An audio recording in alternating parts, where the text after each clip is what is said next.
The Grand Plaza Ballroom was not just a room, it was a statement of obscene wealth. I had read about it, but reading is a pale, thin thing compared to the reality. The ceiling was painted with angels and clouds, looking down on us sinners with gilded indifference. The crystal chandeliers were weeping light, thousands of perfect, agonizing splinters of it, catching on diamonds that looked heavy as ice cubes and sequins that shimmied like fish scales. It was a sea of glittering fakes and surgically enhanced perfection, and I was the only piece of driftwood. The air was thick, suffocating. It was heavy with the scent of competing perfumes, so many expensive flowers battling for dominance, and underneath it all, the metallic tang of champagne and the low, self-satisfied murmur of New York's absolute elite. This was not my world. I knew it. They knew it. Every polite smile that slid right past me, every pair of eyes that cataloged my dress and dismissed me in the same instant, confirmed it. I clutched my small, beaded clutch, the one I had found at the bottom of a bin for $1. My hands were damp inside my thin gloves. Another thrift find. I was Sophia Bell, 28 years old, and I felt like a fraud, a child playing dress-up in her mother's closet. But this was not my mother's. My mother had never owned anything this formal. It was a dress from a shop on the Lower East Side, a place that smelled of mothballs and forgotten histories. It was silk. I thought, once, maybe back in the 1970s.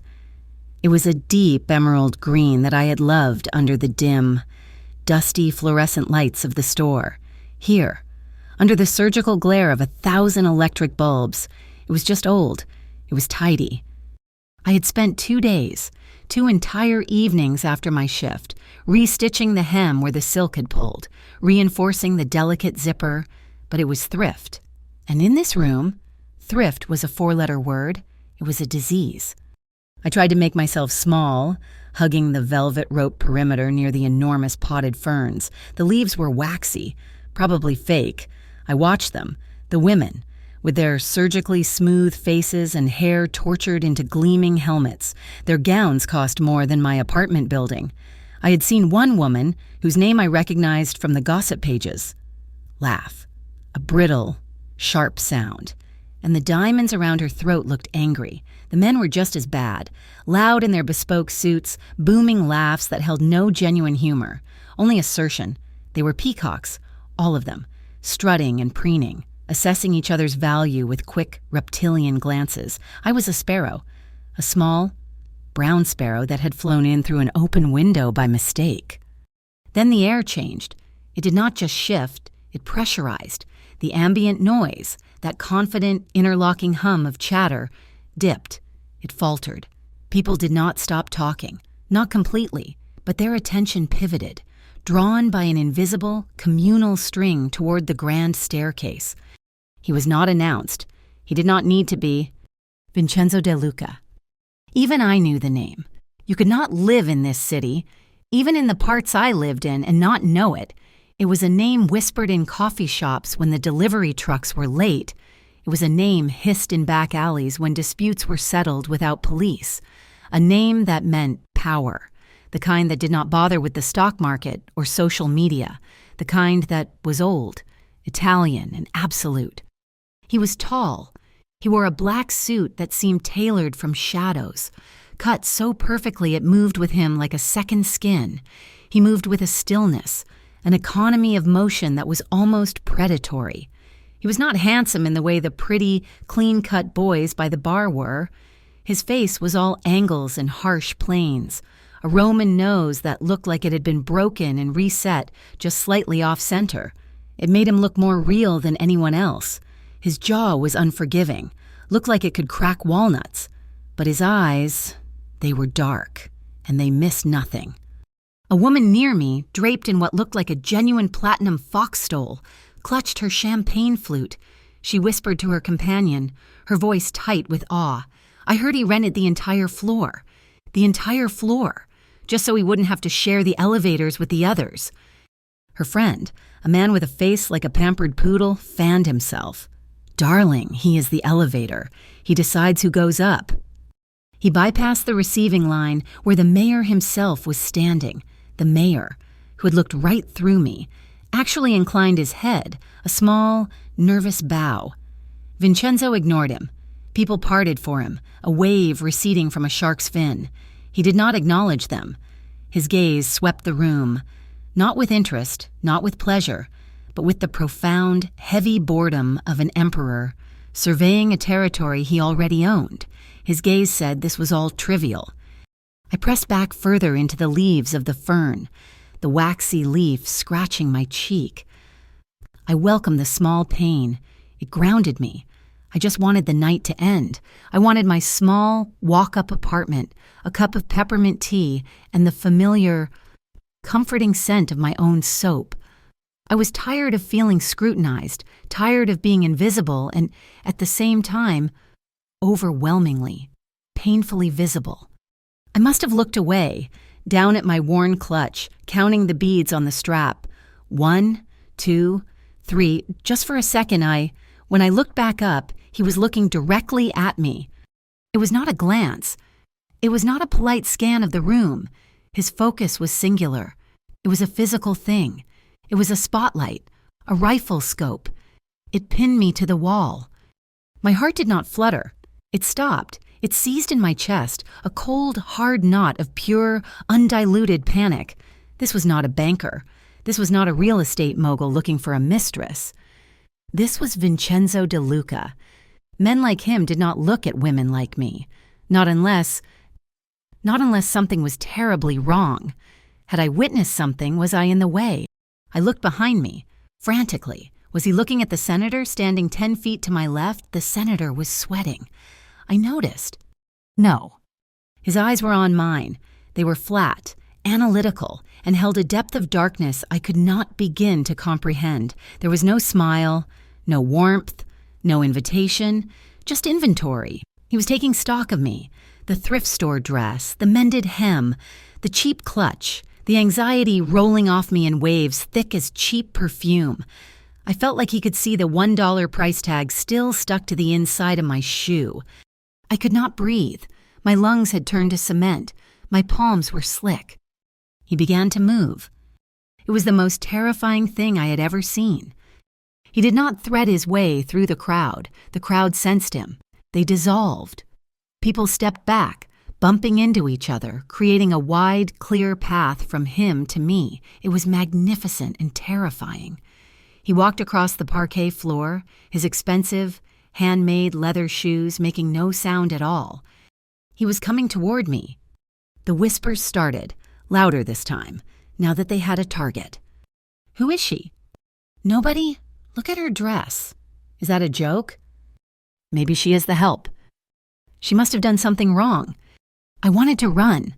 I physically tried to command my legs to move, to turn and flee through the service entrance I had eyed earlier. But I was frozen, paralyzed. That gaze held me tighter than any rope. He stopped. He was 2 feet away. He blocked out the light from the chandeliers. He smelled like expensive whiskey, the peaty, smoky kind, and clean, sharp ozone, like the air right before a lightning strike. He was taller than I had realized. I had to tilt my head back, my neck aching. Up close, his eyes were not just dark, they were an old, deep, impossible brown, flecked with something that might have been gold or might have been malice. A thin white scar cut through his left eyebrow and disappeared into his hairline. The silence around us was now total, absolute.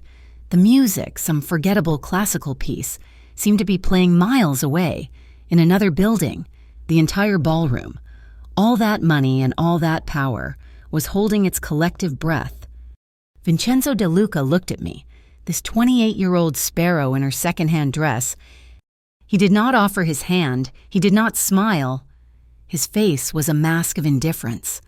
His voice, when it came, was low, a rumble that vibrated right through my sternum and down into the soles of my feet. It was gravel and velvet. Dance with me. 2 words, dance with me. It was not a question. It was not an invitation.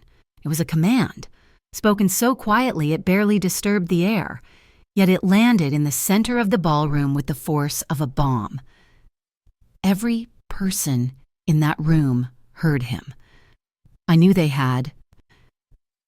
The silence, which had been a heavy blanket, was now a vacuum. It pulled the oxygen from my lungs. Who was I? I was Sophia Bell. I was the girl who rode the subway for 55 minutes every morning to a job that smelled of stale coffee grounds and burnt sugar. I was the girl who bought her textbooks used, with the previous owner's highlights marking all the wrong passages. I was the girl who ate instant noodles for dinner, not as a nostalgic throwback to college, but because it was the third week of the month and payday was still 5 days away. My life was a careful, quiet construction of small, manageable pieces. I had built it myself. Ever since I had left my parents' cramped, perpetually damp apartment at 18, I had left with one small suitcase and a bus ticket. I had worked in diners where the tables were always sticky. I had worked in a bookstore where the owner read my horoscope to me every day and told me my aura was a sad beige. I had worked in thrift stores, sorting through the clothes of the dead, the forgotten, the people who had given up. I was good at it. I could spot quality. I knew the difference between real silk and cheap polyester, the way a good seam was stitched versus a fast fashion knockoff. It was how I had found this dress, buried under a pile of polyester bridesmaid gowns. It had cost me $7.50. It was the most expensive thing I owned. I was not just independent. I was fiercely, painfully independent. My independence was my armor.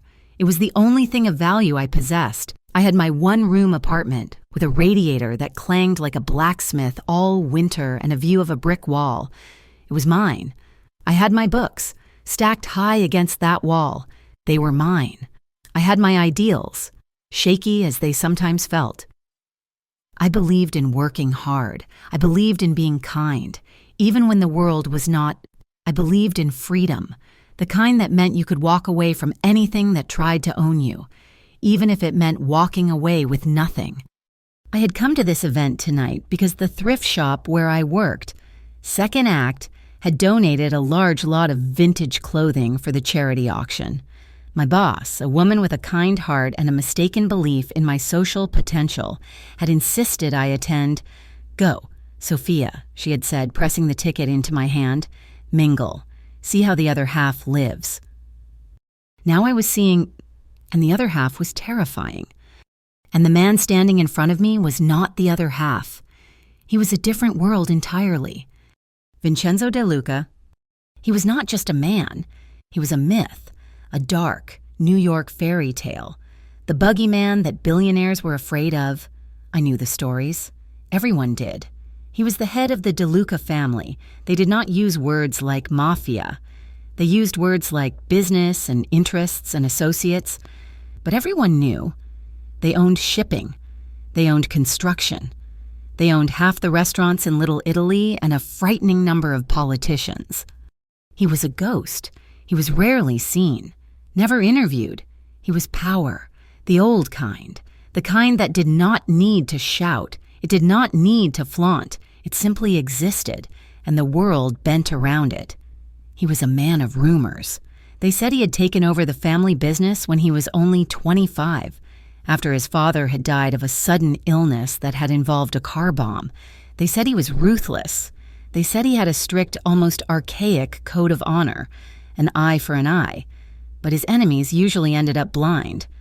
He was a man who lived in shadows, a man who, by all accounts, did not trust anyone. He was surrounded by people, but he was utterly alone. He had to be. In his world, trust was a weakness. It was a vulnerability. It was the space between your ribs where the knife went in. He valued loyalty, which was something else entirely. Loyalty was a transaction, bought with fear or protection. And this man, this creature of shadow and rumor, was standing in front of me, Sophia Bell, the girl who still counted her change. I looked into his eyes.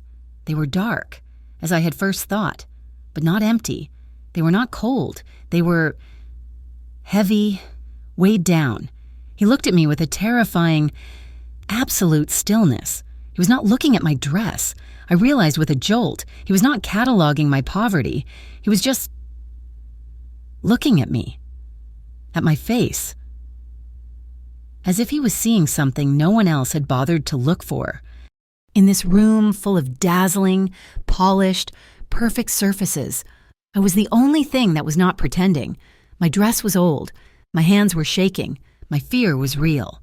Everyone else was a performance. They were smiling when they hated each other. They were air-kissing cheeks they had just gossiped about. They were wearing masks of wealth and boredom. I had no mask. Maybe that was it. Maybe to a man who lived in a world of absolute deceit, a man who had to analyze every word for its hidden meaning. My transparency was a shock. Maybe this freedom he saw was not my idealism. Maybe it was just that I had nothing to hide. I had nothing to angle for. I was not trying to marry him or get a donation from him or secure a business deal. I was just a girl in a secondhand dress trying to hide behind a plant. My brain was running in 1,000 directions. It calculated the distance to the exit. It wondered if I could just pretend to faint. It wondered, hysterically, if I had deodorant on. Both arms. Yes, I had, thank God. But my feet were rooted to the floor. The parquet pattern seemed to be holding me in place. He saw the panic. I knew he did. A tiny, almost invisible muscle in his jaw twitched. He was not amused. He was not annoyed. He was just waiting. He had made a statement. The world would now react. And I was the world. He was a contradiction. He was the most powerful man in the room, the most dangerous man I had ever seen. And yet, standing this close, I saw the scar through his eyebrow, the faint lines of exhaustion at the corners of his eyes. He was a man, just a man, who ran a criminal empire. A man who had probably ordered people killed. A man who lived in a fortress of his own making. And he wanted to dance with me.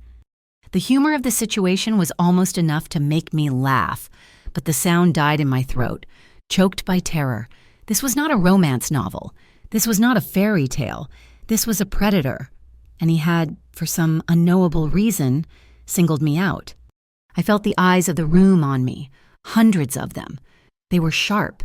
They were judgmental. They were assessing. I could feel the heat of their collective stare. The woman with the platinum fox stole was looking at me with undisguised contempt. My quiet life, my small, safe world, my independence. I looked back at Vincenzo De Luca. This was not a choice. He was not asking. He was telling. To refuse in front of all these people would not just be an embarrassment, it would be an insult. And I had a sudden, very clear understanding that people did not insult Vincenzo De Luca and just walk away. My independence felt like a very thin shield. I gave the smallest possible nod, one single jerky motion. His face did not change. He did not smile in triumph. He simply held out his hand. It was a large hand, clean, with short, neat nails, a working man's hand despite the impossibly expensive watch at his wrist. My hand, in its cheap, slightly frayed cotton glove, looked small and ridiculous. Slowly, as if lifting 100-pound weight, I raised my hand. I placed it in his.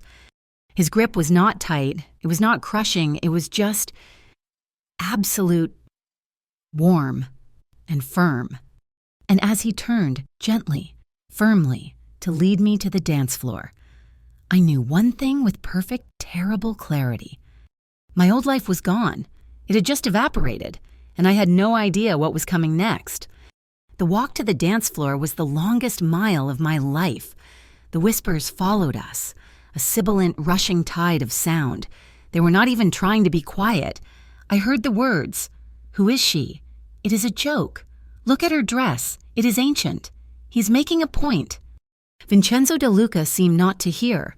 He held my hand, his thumb resting lightly on my knuckles, and just walked. He did not forge a path. The path simply created itself for him. People scrambled backward, bumping into one another, their faces a mixture of fear and rabid curiosity. They looked like a school of fish avoiding a barracuda. I was being towed in his wake, a piece of seaweed caught on his fin. We reached the center of the vast, polished floor, the orchestra, which had faltered, caught sight of a look from him and struck up a new tune. It was a waltz, slow, elegant, and heavy as a eulogy. He stopped, turned to face me. He put his other hand not on my waist, as I had expected, but on the small of my back. His hand was large and hot. The heat of it burned right through the thin, $7.50 silk of my dress. It was not a gentle placement, it was a claim. It said, "You are mine for this song. You will not stumble. You will not flee." I was rigid.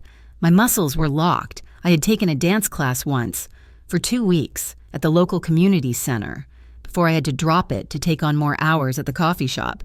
I was fairly sure I remembered the box step. Maybe? "Breathe," he commanded, his voice a low rumble just for me. I realized I had not been. I took in a ragged, shuddery gulp of air. He did not wait for me to find the rhythm. He simply moved, and I moved with him. I was not dancing. I was being danced. He was an incredible dancer, fluid and utterly in command. He moved with a precision that was almost military, yet it was graceful. He did not lead. He compelled. My feet, which had been frozen blocks of ice, suddenly knew where to go, because the alternative, being dragged, was far more humiliating. He did not speak again. He just watched me. His dark, impenetrable eyes scanned my face as we turned, slowly, under the glare of the chandeliers. He was not looking at me like a man looks at a woman. He was not admiring me. He was not flirting. He was reading. He was analyzing. It was the most intense, unnerving scrutiny I had ever endured. I felt like a page in a book he was dissecting, his expression never changing, his gaze missing no comma, no period, no tear-stained smudge. I tried to find my voice. I wanted to ask, "Why me?" I wanted to say. "I am not who you think I am." I wanted to beg, "Please let me go." But my throat was sealed shut. The terror and the sheer surreal nature of the moment had stolen my words. The song ended. It had lasted, I was sure, at least 4 years. He did not release me.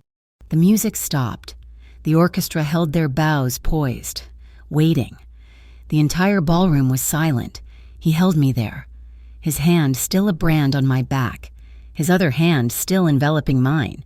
He held me for 1 second, 2 seconds, 3. It was a display. He was showing them all.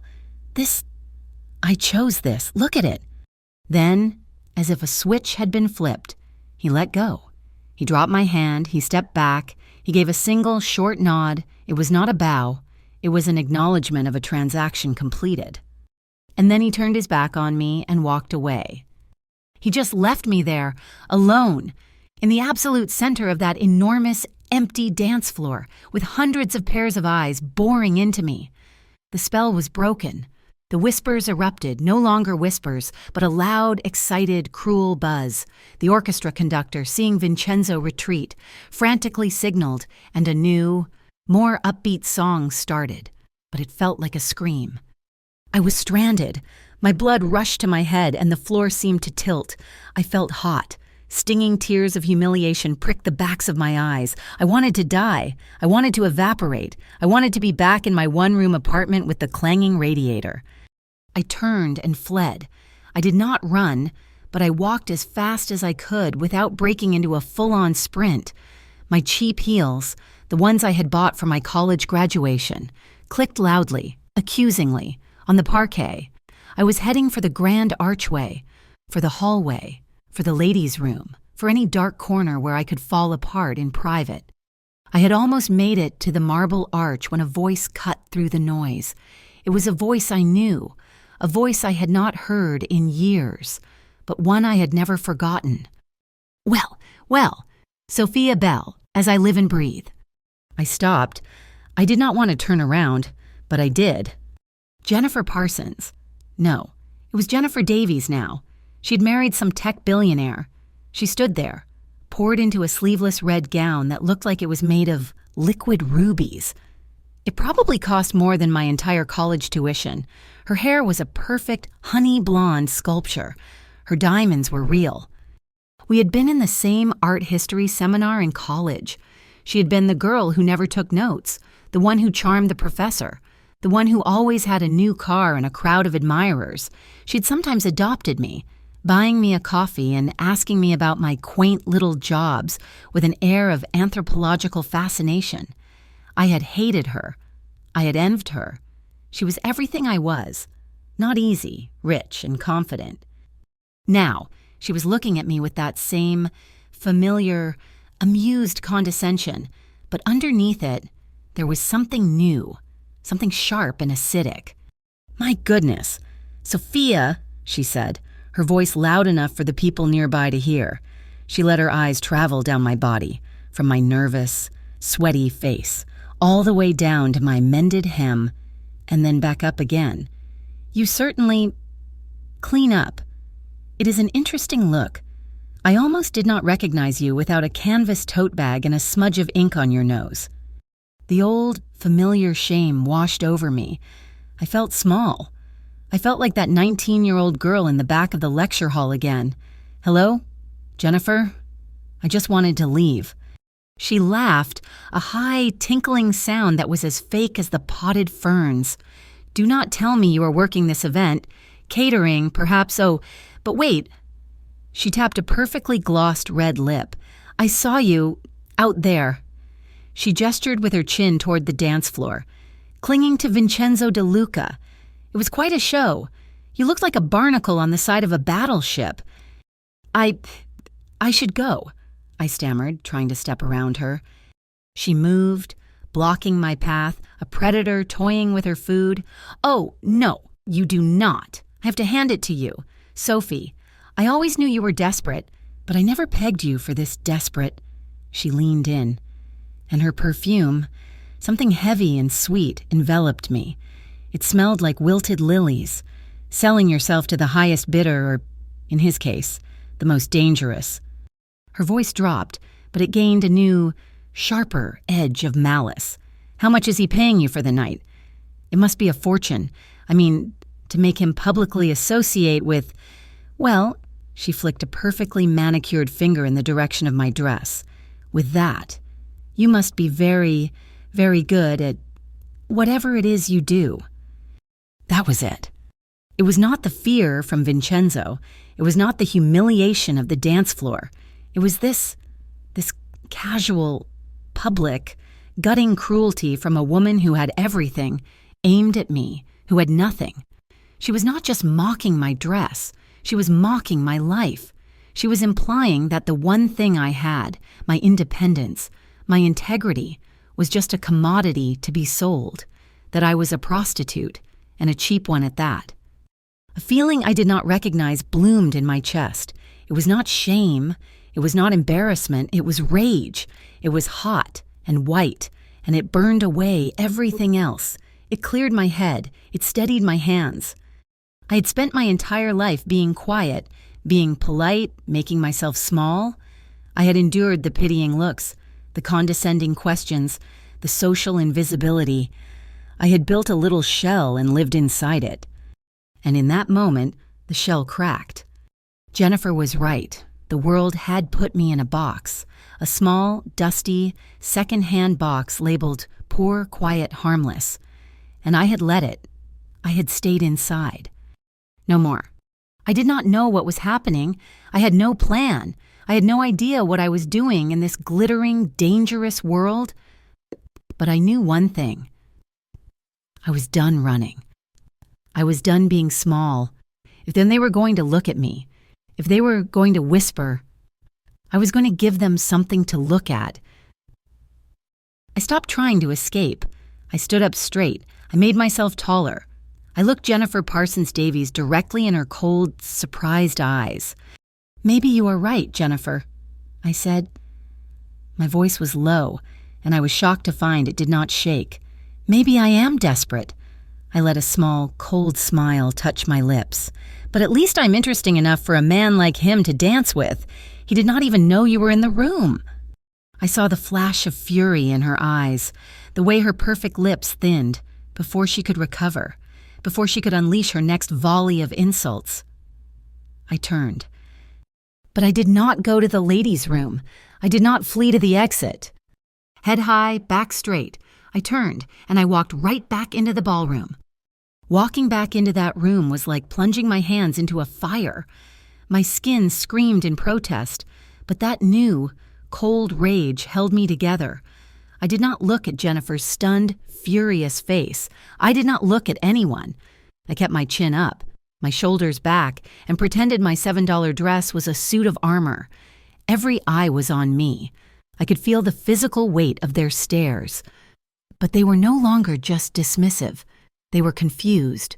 They were intrigued. The sparrow had not flown away. It was puffing up its feathers.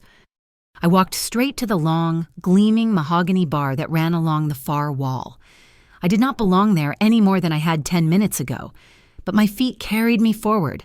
A bartender, who looked like he should be modeling suits, raised a skeptical eyebrow. "May I help you, miss?" His tone was polite, but his eyes said, "You are lost." "Club soda," I said. My voice was still steady. "With lime." He stared for a second, probably used to orders for champagne that cost $400 a bottle. But he turned and made the drink. As he set the small glass on the napkin, a shadow fell over me. I did not have to look. I could smell the expensive whiskey and the ozone. Vincenzo De Luca had followed me. He did not stand next to me. When he stood behind me, a presence so total it felt like a wall. I could feel his body heat. The bartender's hands, which had been so steady, fumbled as he polished a glass. "They did not like that," Vincenzo said. His voice was a low murmur, meant only for me. I gripped my glass. The condensation was cold against my hot skin. "They do not like me." "That is not what I said." He paused. "You did not run." It was not a question. It was an observation. I was tired of running, I said, surprising myself. I looked at his reflection in the mirror behind the bar, and he was not looking at me, and he was scanning the room, his dark eyes missing nothing. He was a king surveying his court, and he had just seen his jester stand up to a duchess. "Jennifer Davies," he said, and my blood froze. He knew her name. Of course he knew her name. "Her husband owes me a great deal of money. She talks too much." I seared at his reflection. He met my gaze in the glass. His expression was flat, unreadable. "You have spirit, man," he said. "It is wasted in a thrift shop." He put a black card on the bar. "My driver will take you home when you are ready."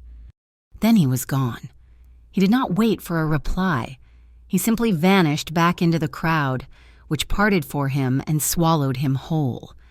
The bartender was looking at the card and then at me, with a completely new expression. It was respect. It was fear. He pushed my club soda toward me. "On the house, miss." I did not stay long. The card sat on the bar like a small, black bomb. I finished my drink, my hands shaking again, the rage ebbing and leaving a cold, shaky exhaustion in its place. I walked out of the ballroom, and this time, no one spoke to me. They just watched. The next 2 days were a blur. I went to work. I sorted a box of musty coats. I rang up a woman buying a stack of old romance novels. My boss, Maria, asked me how the party was. I told her it was an experience. I did not mention Vincenzo De Luca. I did not mention Jennifer. My normal life felt like a costume. It was ill-fitting, and I could suddenly see all the cheap seams. The clanging radiator in my apartment, which had always been a familiar comfort, now just sounded broken. On the third day, as I was leaving work, a black sedan, the kind that costs more than a house, slid to the curb in front of me. The window went down. A man I did not recognize, with a broad face and a thick neck, looked at me. "Miss Bell, Mr. De Luca requests your presence." Again, not a question. It was the story of my life now. My heart hammered. This was it. This was where I found out what the price was. For the dance, for the card, for something. But the memory of Jennifer's face, twisted in ugly spite, came back to me, and the thought of just going back to my apartment and eating noodles felt impossible. I got in the car. The car did not take me to a glittering tower. It took me to a quiet, unassuming restaurant in Little Italy, a place called Il Corvo. The Raven, there was no sign, just a carved black bird over a heavy wooden door.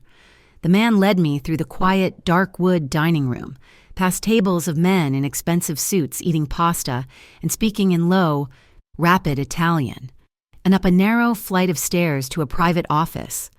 Vincenzo De Luca was behind a massive, ancient-looking desk. He was not in a suit. He wore a simple, dark gray cashmere sweater that made him look, younger, almost human, almost. Another man was in the room, standing by the window. He was the opposite of Vincenzo. He was shorter, stockier, and dressed in a suit so shiny it looked wet. He had a brilliant, toothy smile, but it did not reach his eyes. His eyes were cold and flat, like two polished stones. "Ah, the little bird," the new man said, his voice slick and friendly. He clapped his hands together. "Vincenzo, you have exquisite taste in charity cases." "Rocco, enough," Vincenzo said, his voice flat. He did not look up from a ledger he was reading. So this was Rocco. I had heard the name whispered in the restaurant downstairs. Rocco De Luca, Vincenzo's cousin. Rocco looked me up and down, his smile widening. "No, truly, it is a work of art, taking this little mouse and putting her in the center of the floor. A masterpiece of humiliation. For her, of course, but also for Jennifer Davies. You hit two birds with one stone. Cousin." Vincenzo looked up. His gaze was cold. "I am busy. Rocco, go and inspect the kitchens. Make sure the cannoli are fresh." Rocco's smile tightened. He knew he was being dismissed, and he hated it. He hated me for being the reason. He gave me one last, lingering look. A pleasure mouse. He bowed, a low, mocking gesture, and left the room, closing the door with a sharp click. "He does not like me," I said, stating the obvious. "Rocco does not like anything he cannot control or break," Vincenzo said. He gestured to the chair opposite his desk. "Sit." I sat. The leather was soft as butter.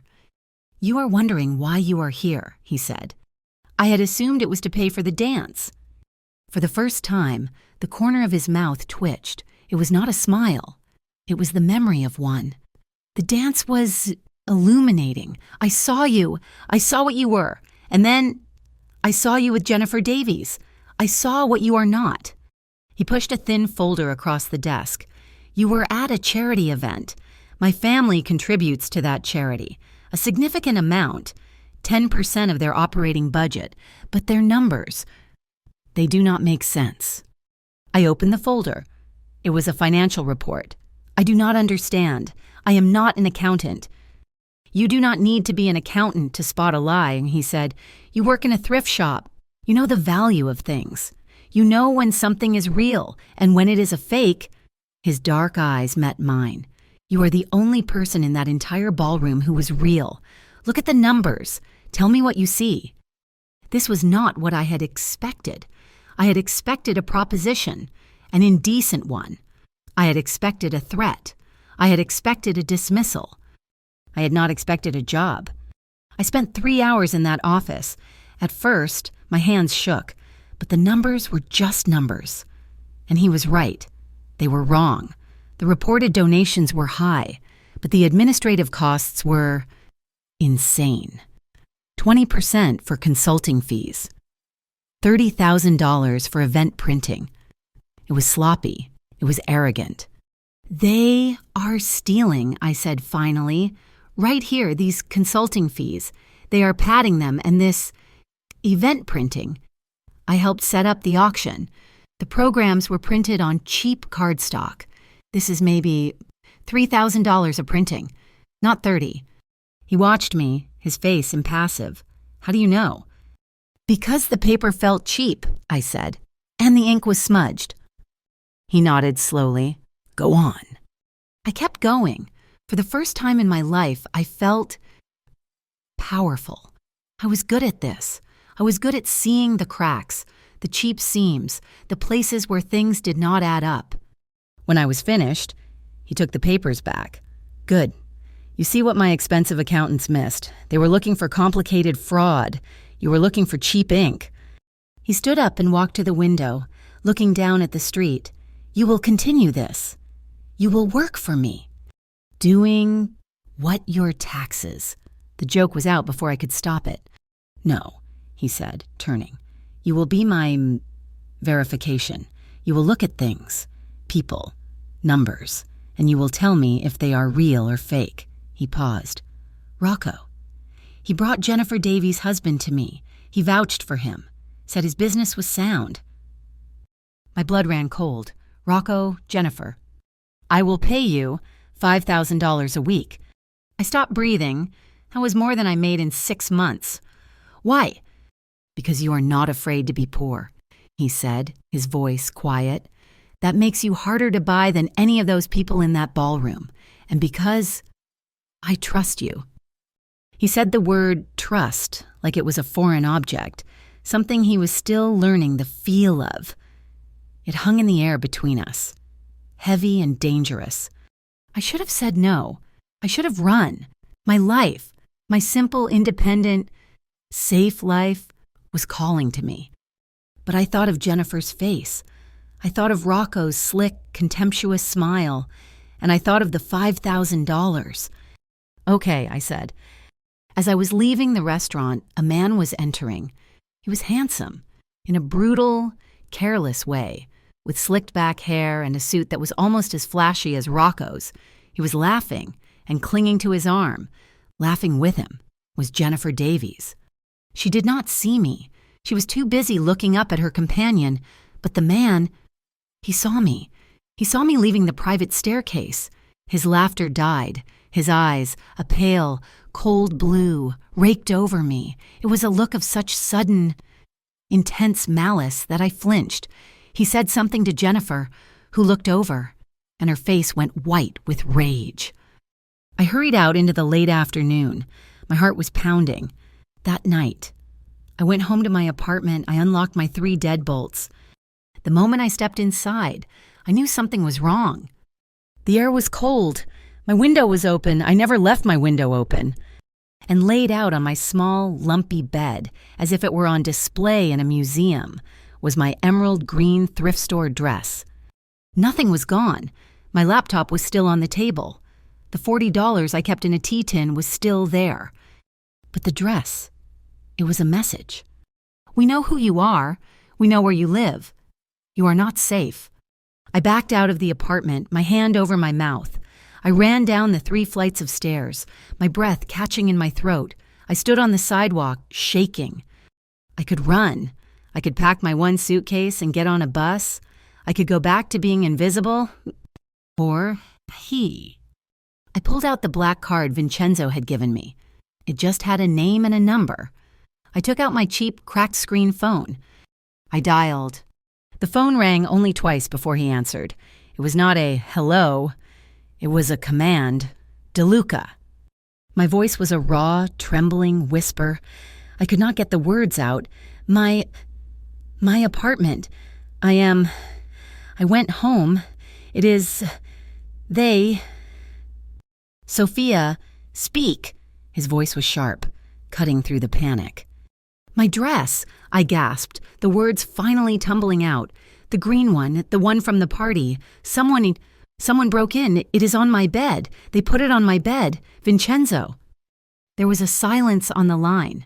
It was not shock. It was not sympathy. It was a cold, terrifying calculation. I heard the distant sound of a car horn. I was just standing on the sidewalk, shaking. Where are you? He stated. It was not a question. On the street, outside. I ran. I ran. Stay there. The line clicked dead. I did not know how long I waited. It felt like an hour. It was probably less than 3 minutes. The same black sedan that had taken me to Il Corvo slid to the curb, a silent black predator. The back door opened. He was inside, bathed in the dim, ambient light of the dashboard. Get in! I scrambled in, my hands fumbling with the handle. The door closed with a heavy, final thud. The car pulled away from the curb, smooth and silent. He did not look at me. He looked straight ahead, out the windshield, at the city flying by. He did not ask if I was all right. He did not ask what had happened. He did not speak at all. I sat there, clutching my cheap purse, my knuckles white. I was still shaking, violent, bone-deep tremors. We drove for 15 minutes. We did not go downtown. We went up. We crossed into the wealthiest part of the city, where the buildings were old and dripped with limestone carvings. The car eased into a private, underground garage. We took a private elevator. It opened not into a hallway, but directly into an apartment. No, it was not an apartment, it was a sky. It was a penthouse that seemed to float over the city, with floor-to-ceiling windows on 3 sides. The furniture was minimal, expensive, and cold. "You will stay here," he said, shrugging out of his suit jacket. "The bedroom is through there. Rosa will bring you whatever you need." "But my job," I whispered. My things." "You have a new job," he said, turning to look at me for the first time. His eyes were dark, flat. "And you have no other things. Not anymore." That was how I moved into Vincenzo De Luca's fortress. My life at the thrift shop, my small, independent world, was over. It had been erased by a second-hand dress laid on a lumpy bed. The next few weeks were a strange, airless dream. The verification job became my entire existence. I was no longer looking at the falsified books of charities. I was looking at the real books of a criminal empire. He would sit in his study, a room walled in dark wood and smelling of old leather and his peaty whiskey.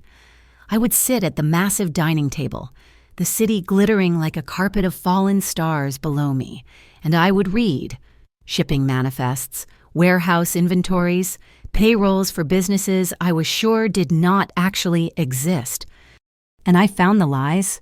My mind, the one that had been trained to spot a mended seam, a fake pearl, a cheap dye, it saw the patterns.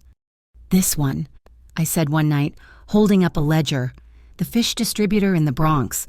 The fuel costs are wrong. They are 30% too high for the routes. Someone is siphoning. A lot." Vincenzo just nodded, his face illuminated by the green glow of his desk lamp. "I know." You know, I wanted to see if you would see it, where he said, "You see the small things. Sophia, the things everyone else misses. The cheap ink." I was not his partner. I was not his lover. I was his test, his canary in a coal mine. And in this strange, sterile, luxurious prison, I felt a bizarre kind of power. I was needed. But the tension in the penthouse was getting thicker. Vincenzo was on edge. He paced. He took calls in the middle of the night, speaking in low, rapid Italian that I could not understand. The name I heard over and over, though, was Rocco. And Marconi. One night, he stood at the vast window, looking down at the river of headlights. "Rocco brings me a deal," he said, his voice flat. He was speaking to the glass. "A peace treaty with Salvatore Marconi." Even I knew that name, Marconi. The family that had been at war with the De Lucas for a generation. The old enemy. Rocco says Marconi is tired. He's old. He wants to end the bad blood. He offers us control of the northern shipping lanes. "It is a lie," I said, without looking up from my papers. He turned. "You cannot know that." It is too easy, my Noah," I said. "It is like that charity. The numbers were too sloppy. This is too clean. Peace after 20 years, it is a performance. It is a fake." "Rocco is family," Vincenzo said, his voice dangerously soft. He vouched for the deal. "Rocco," I said, "is the one skimming from the fish market." A heavy silence filled the room. He stared at me, his face an unreadable mask. "You are certain?" "He uses his cousin's trucking company, the one that is supposed to be defunct. The numbers match." Vincenzo's jaw tightened. That was it. The muscle jumped. He is stupid, and he is greedy. He turned back to the window. "But this meeting, it is set. It is a matter of honor. I must go." "It is a trap, Vincenzo." "I know," he said. "You will stay here. Rosa will lock the door. You will not leave this room." He left an hour later. I watched him go, flanked by two men who looked like they were carved from granite. I waited. I paced the marble floors. I looked at the glittering, indifferent city. This was not me. I was not the girl who waited, locked in a tower, while the world happened outside. I was the girl who had walked back into the ballroom.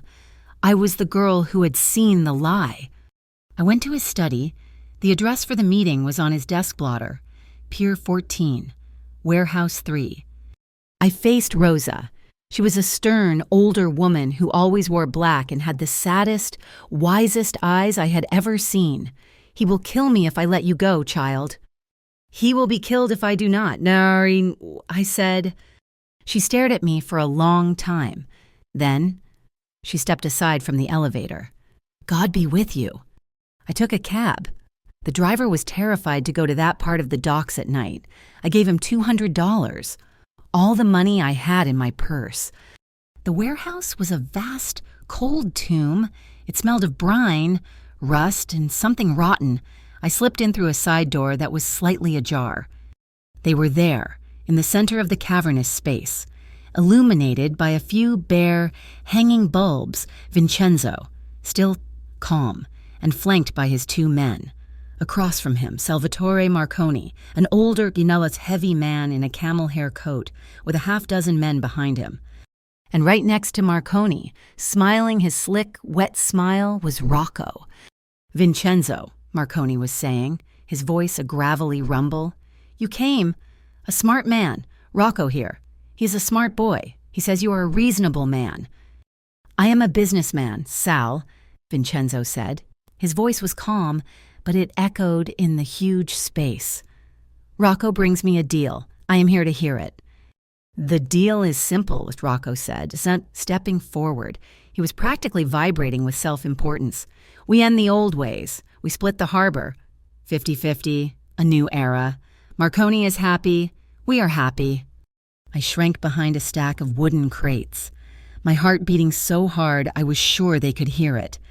50-50. I knew Vincenzo's business. That was not a deal. That was a surrender. 50-50, Vincenzo repeated. His voice was soft, deadly. "That is generous, considering all the blood." "The blood," Marconi said, "is why we make peace. We are too old for this." This was the trap. Vincenzo had to choose, accept public humiliation and lose his power, or refuse and be slaughtered in an ambush, because I could see it now. Marconi's men were tense, ready, and two of the men behind Vincenzo. I recognized them. They were Rocco's men. They were not here to protect their boss. "Rocco," I heard myself say.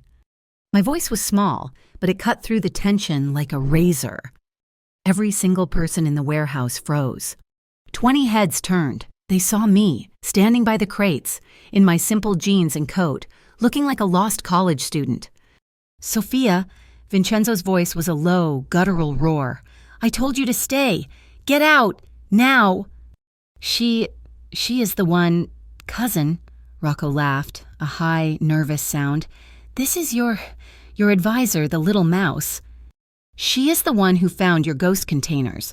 "Rocco," I said, stepping into the light. My voice was shaking, but I could not, be silent. Rocco's smile vanished.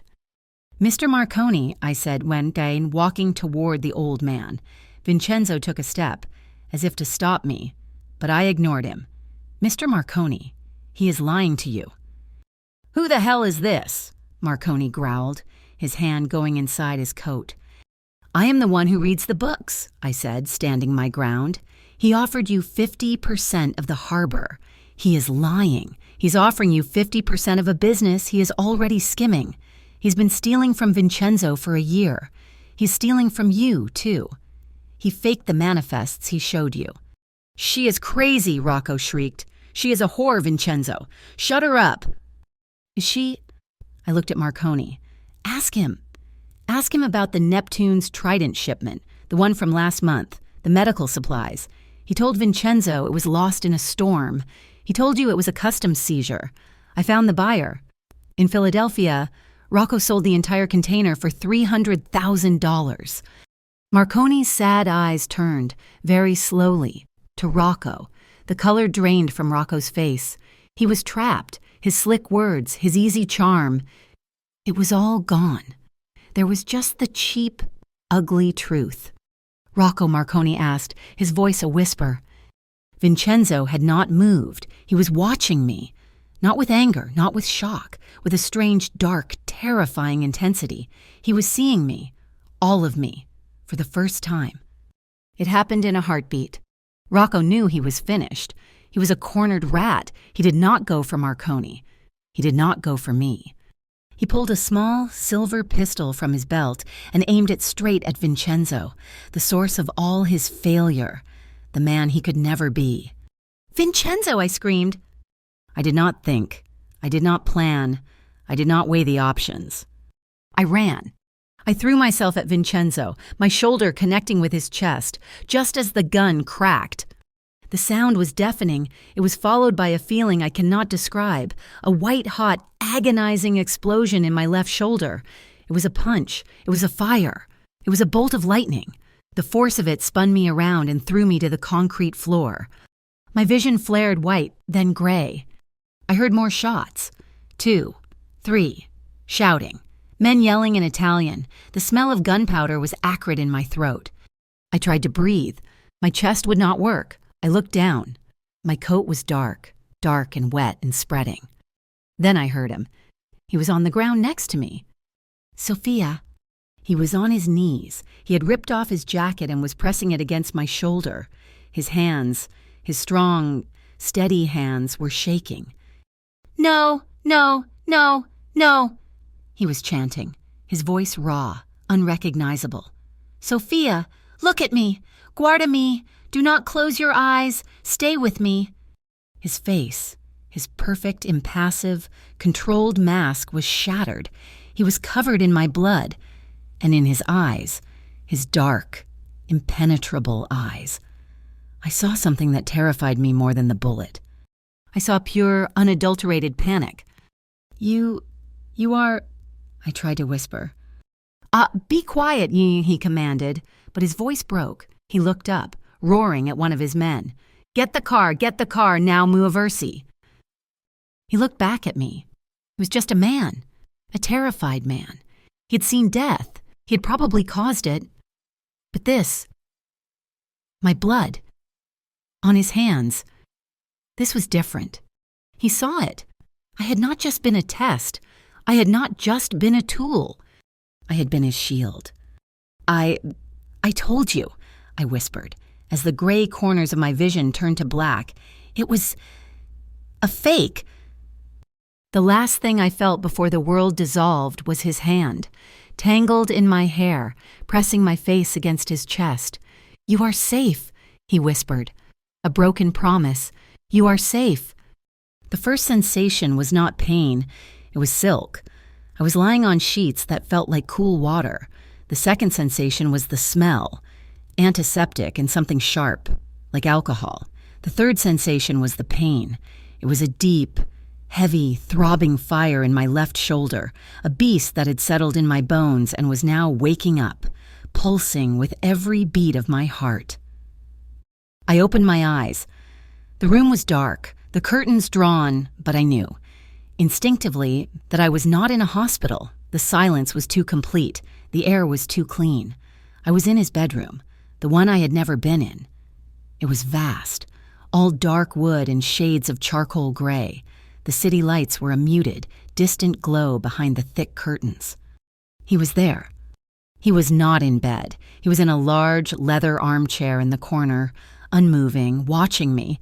He was still wearing the suit from the warehouse. It was ruined. His jacket was gone. His expensive white shirt was covered in my blood.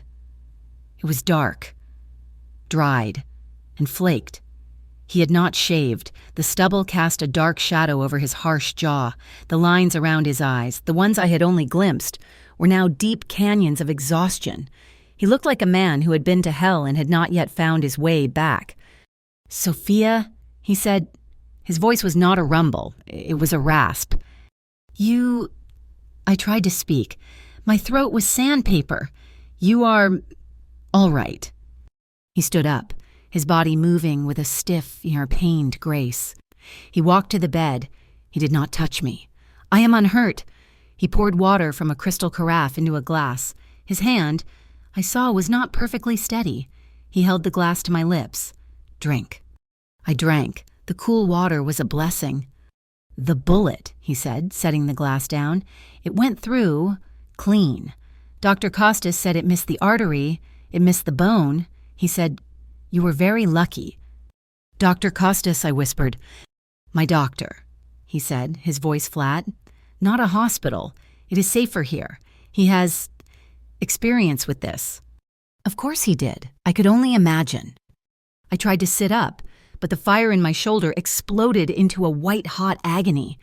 A gasp, half scream, tore from my throat. "Do not move," he commanded, and his hands were on my good shoulder, gently, firmly pressing me back into the pillows.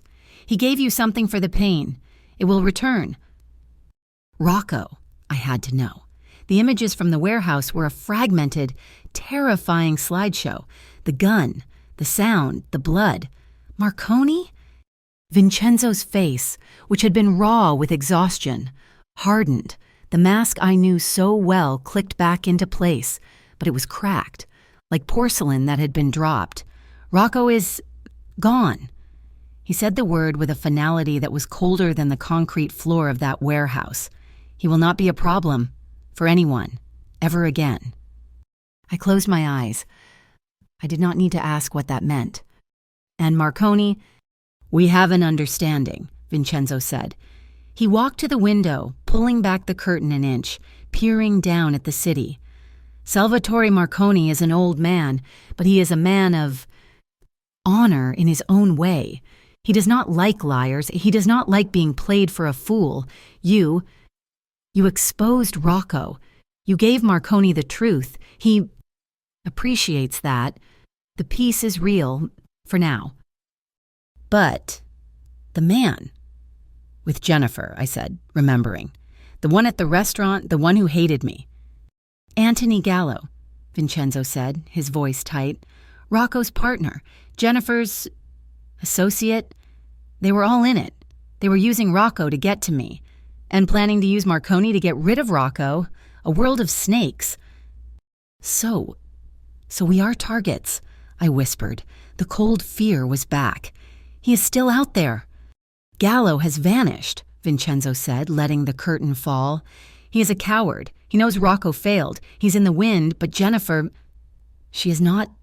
She's screaming. She's telling everyone she knows that I am a monster, that I destroyed her lover, that I ruined her. She is loud." "She is dangerous," I said, desperate. "Yes." He turned to face me. He stood in the shadows, a tall, dark outline. "Which brings me back to you." I held my breath. "Why?" he asked. His voice was low, stripped of all its command, all its ice. It was just a question. "Why did you come? I told you to stay. I told you it was a trap. I told Rosa to lock you in." "Rosa, she let me go." "I know," he said. "Why did you go?" I thought about it. The terror, the cab ride, the cold smell of the pier. "I do not know," I said. And it was the absolute truth. I knew it was a lie. I knew he was a fake. I could not just sit there in this beautiful prison and let the lie win. I am tired of being small. I am tired of being afraid. "You were afraid," he stated. "I was terrified," I admitted. "But I am more afraid of being a coward." He was silent for a long, long time. Then he did something that shocked me more than the gunshot. He came and sat on the edge of the bed. It was an intimacy, a vulnerability I had never seen. He did not look at me. He looked at his hands, his strong, steady, capable hands, which I had seen shake as he pressed his jacket to my wound. "My father," he said, his voice so quiet I had to strain to hear him, "he was a good man, a weak man. He trusted everyone. He loved the noise, the parties, the fake smiles. He said it was good business. He thought my uncle, Rocco's father, loved him. He was the one, I whispered. He set him up for Marcone, the old war, a car bomb. Vincenzo's voice was flat, dead, reciting a history he had memorized. I was 24. I was supposed to be in the car. I was late. I pulled him from the fire. I held him. He looked up, and his eyes, they were not a mask. They were a raw, open wound. He looked at me, and he was surprised, even as he was dying.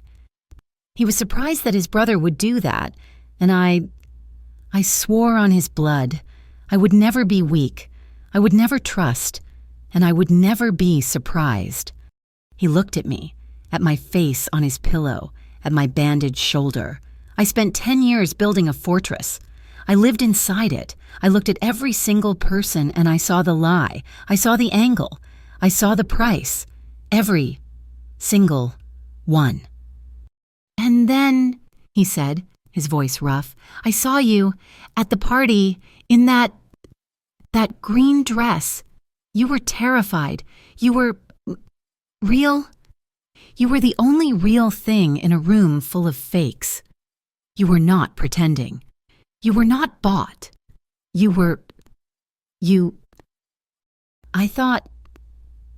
I thought you were just a better liar, he admitted.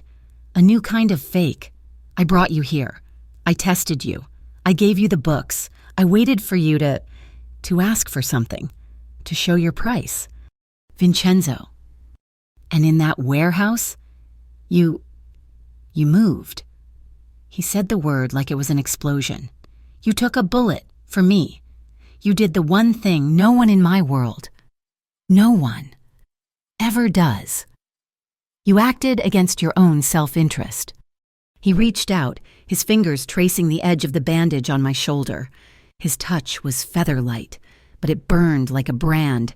You, Sophia, you surprised me. That was it, the word he had built his entire life around, avoiding. He trusted me, not because I was smart, not because I was useful, but because I had done something so completely, utterly irrational that it was the only thing in his world he knew to be true. I was real. The next few weeks, I healed Rosa, who'd been so stern, now treated me with a gruff, maternal affection. She made me soup. She changed my bandages. She clucked her tongue. You are stupid, child, she would say. Her sad eyes soft, but coraggiosa, brave. Vincenzo did not leave the penthouse. He ran his empire from his study, but every night we ate dinner together and we talked and he listened. He asked about my life, about the thrift shop, about my parents, and I asked him about I learned about the machinery of his world, the violence, the compromises, the dark, terrible truths that held it all together.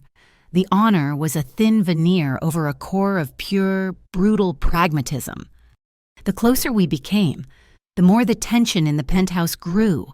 The threat from Gallo and Jennifer was still out there, a shadow in the corners of the room.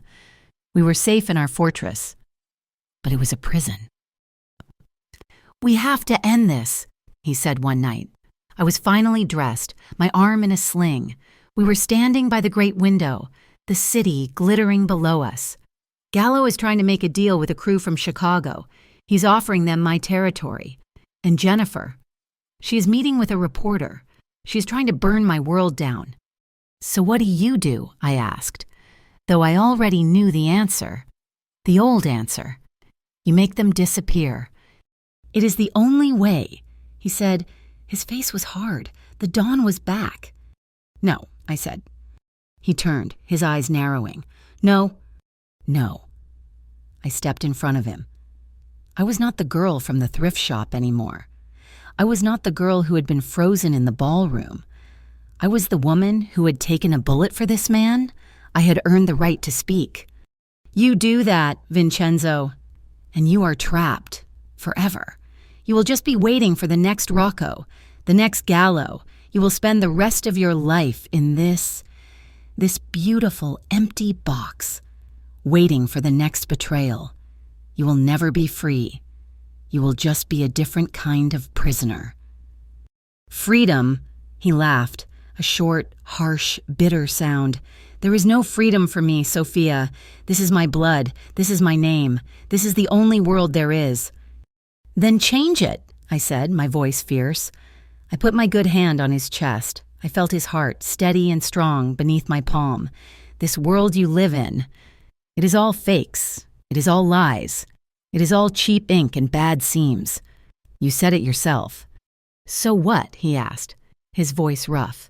We go to Florida and sell seashells."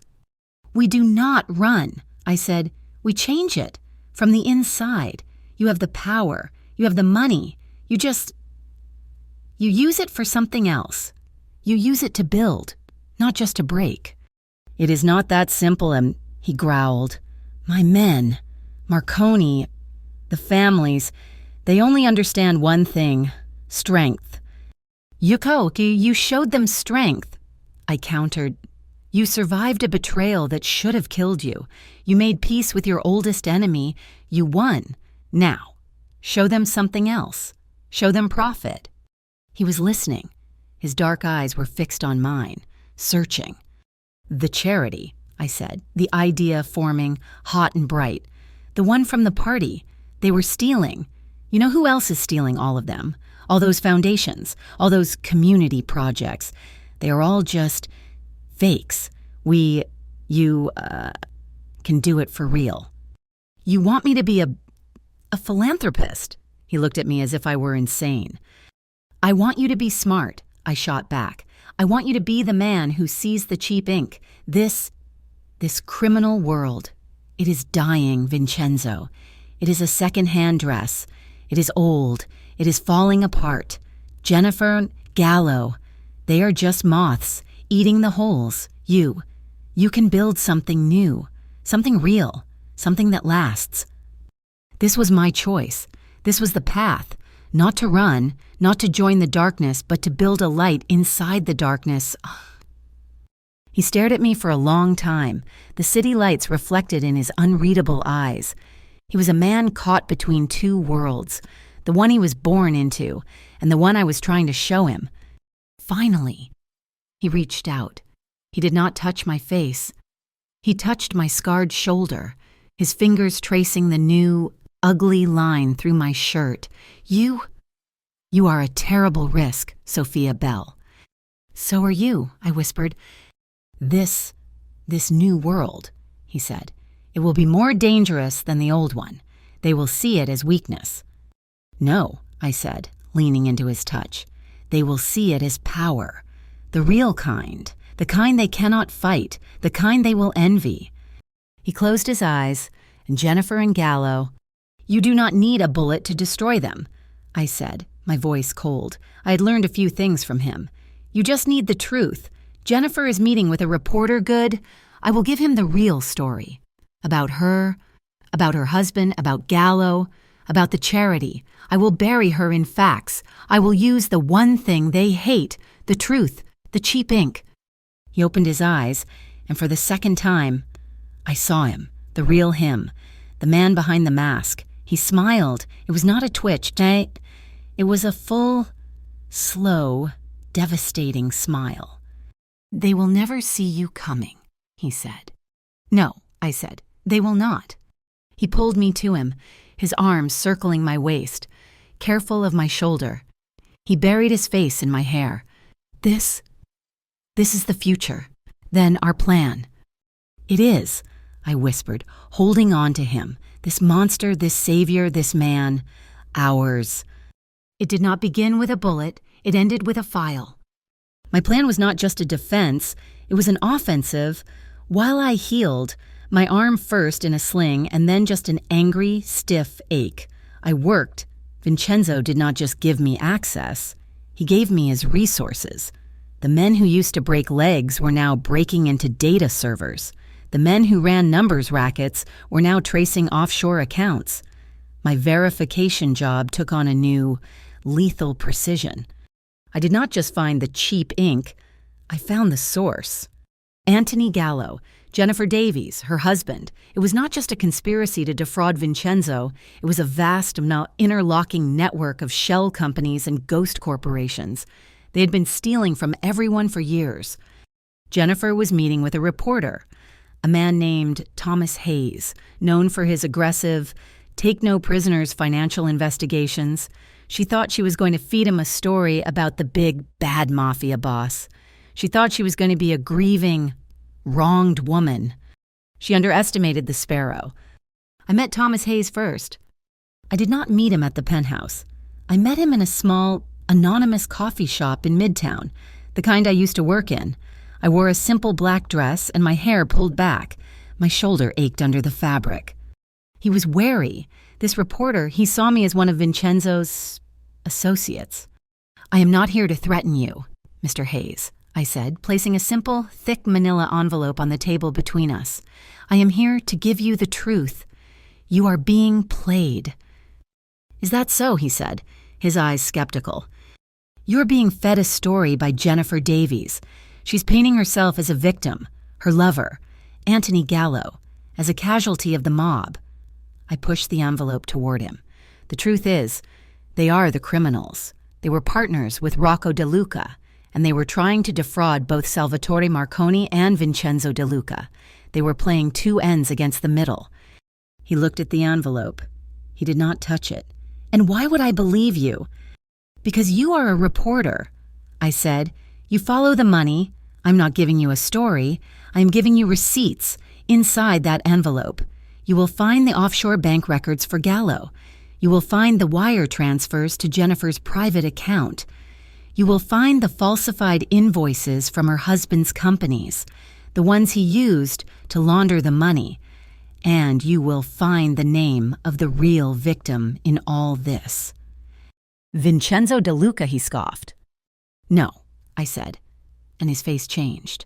"The second act charity, the one from the gala, they were the original target. They were just the test run. Gallo, Davies, and her husband. They were planning to do the same thing to every major charity in New York." I had him. It was no longer a mob story. It was a story of the rich elite preying on the poor. "I am the woman who found the cheap ink," I said, standing up. "You just follow the money. It is all there." The story broke 2 days later. It was not just a story. It was a detonation. It was the front page of every paper. Thomas Hayes had not just written an article. He had unleashed an indictment, the district attorney, smelling blood and high-profile convictions, launched an immediate investigation. Jennifer's husband was arrested by noon. His assets were frozen. Jennifer's name, linked to the offshore accounts, was ruined. She was not a victim. She was a co-conspirator. The woman who had sneered at my $7 dress was now the subject of tabloid headlines, her face pale and furious, being led away by her own expensive lawyers. Anthony Gallo, his name and face now plastered everywhere, his Chicago contacts having evaporated the second the story hit, had nowhere to run. He was arrested trying to board a private plane to the Cayman Islands. It was clean. It was total. And it was silent. Vincenzo stood at the window of his study, the newspaper, with its blaring headlines spread on his desk. He had watched the news report on television. He had seen Jennifer's face crumble. "It is complete," he said. He sounded impressed. "More complete than bullets. You did not just stop her. You erased her." "I used the truth," I said, coming to stand beside him. "It is a much sharper weapon. They will be in prison for 10, maybe 15 years, he mused. "And when they get out, they will have nothing. No one." He looked at me, his dark eyes holding a new, profound respect. "It is a colder, more elegant revenge. Sophia, I am impressed." That was the end of the old world, but it was the beginning of the new one. The opposition came.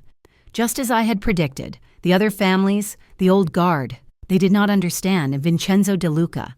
The man who had taken over his family with such brutal efficiency had gone soft. He was listening to a woman. He was letting his enemies be arrested, not buried. They called a meeting, the commission, all the heads of the families, including Salvatore Marconi. They met in the private dining room of Il Corvo. I walked in with him. The room fell silent. The air was thick with cigar smoke and disapproval. 8 men, all older, all with faces like stone, stared at me. This is not a place for women. One of them, a man named Tatalia, growled. This, Vincenzo said, his voice a quiet, cold command, is my verifier. She is my voice. Where I go, she goes. You have a problem with her. You have a problem with me.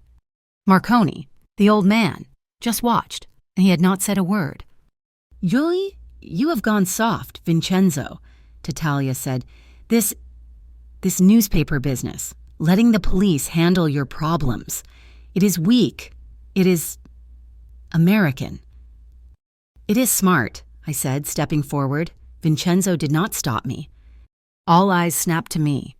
You call it weakness, I said, my voice clear and steady in the smoky room. I call it profit. How much did you lose last year, Mr. Tatalia? In conflicts, how much product was seized by the feds because one of your men got sloppy? How much did you pay in legal fees for men who talked too much? The man's face darkened. Vincenzo, we just eliminated a competitor, took over his entire operation and neutered a political enemy, all without firing a single shot. The police thanked us for it. Our hands are clean. Our ledgers are balanced. That is not weakness. That is the future. Your way. The old way. It is just bad business. My business, another man snarled. We are not merchants. You are, I said. You just pretend not to be. But your business is failing. It is a thrift shop. It is old. It is full of fakes. We are offering a new model. Legitimacy. I laid our plan on the table. The DeLuca Foundation. A real one? We would use Vincenzo's construction companies to build low-income housing. We would use his shipping to import medical supplies for free clinics.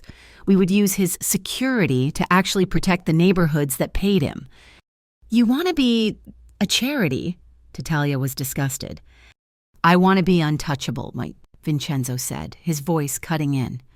I want to own the politicians legally. I want to have the people on my side, not because they fear me, but because I give them what the city will not.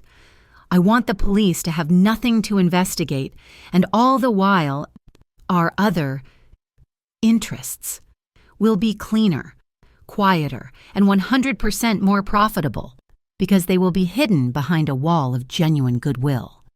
Marconi looked at me, then he looked at Vincenzo when he took a long, slow pull from his cigar. The girl, she is right, the old man rumbled. The world is changing, the old ways. They are loud, they are sloppy. This is a better way. It is elegant. He tapped his cigar. I am in. That was it. The old world cracked. The new one began. It was not a fairy tale. We were not good. We were not redeemed. We were just smarter. I became the face of the foundation. I was the girl from the streets, the one who had gotten lucky, the one who was now giving back. I went to the old neighborhoods. I listened. I found the cheap ink in the city's budgets, the places the money was being stolen, and I used Vincenzo's power to fix it. We became more powerful than any bullet could have made us. We became beloved, and the money, the real money, flowed. Our legitimate businesses flourished, and our other interests, they were protected, just as Vincenzo had planned. We were still in the shadows, but the shadows were now respectable. 1 year later, we were in a ballroom again. It was the Grand Plaza, the same one, but it was not their party, it was ours. It was the first annual gala for the DeLuca Foundation. The room was filled with the same people, the rich, the elite, the politicians, But they were not looking at us with scorn. They were looking at us with fear, with respect. They were clamoring to give us their money. I was not in a $7 dress. I wore a gown of midnight blue silk, designed just for me. It had cost. I did not even know. It did not matter. My shoulder was healed, but the scar was still there. A thin, white line I saw every morning, a reminder. I saw a girl by the ferns. She was young, nervous, a junior assistant to some senator. Probably she looked invisible. She looked just like me. I walked over to her. She looked up, startled. "Hello," I said, and her eyes went wide. She knew who I was. "Are you enjoying the party?" Yes, Miss Bell, it is amazing." "Good," I said, and smiled, a real smile. "Make sure you try the champagne. It is the real thing." I turned and walked back to the center of the room. He was there, waiting for me. Vincenzo. He wore a black suit tailored from shadows. He was still the most dangerous man I had ever known. He was still my monster, but he was mine. He was not looking at the room. He was not scanning for threats. He was just watching me. His dark eyes, which I now knew so well, were not cold. They were not empty. They were filled with a fierce, quiet, absolute pride. The orchestra began to play a waltz. He held out his hand. "Sophia," he said, and his voice was a low, warm rumble. "Just for me. Dance with me." This time, it was not a command. It was a question. I placed my hand in his, always. We moved onto the floor, and the room, it did not part for us. It turned to watch. We were not invisible. We were not fakes. We were the only real thing in the room. We had built our own world, from the inside out, and in this world, we were finally, terrifyingly, free. Thank you all so much for listening. I'm so curious to know where in the world you are tuning in from. Please let me know in the comments. I would love to hear from you. If you enjoyed this story, please make sure to subscribe to the channel, Mafia Boss Stories, and give this video a like. And if you really loved it, please hit that hype button to help this story get out to even more people.